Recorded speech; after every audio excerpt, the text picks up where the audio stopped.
How to create a Facebook group and grow it fast. Creating a Facebook group is a powerful way to build a community around your interests or brand. To start, open the Facebook app, tap the menu icon, then select Groups. Tap the plus icon or Create Group.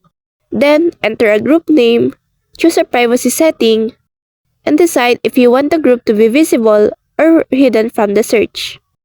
Once your group is created, you can add a cover photo, write a clear description, and set the group's rules and purpose to attract the right members.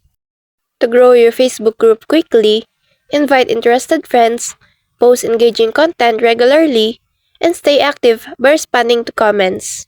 Share your group link across social media and use keywords in the name and description to boost visibility.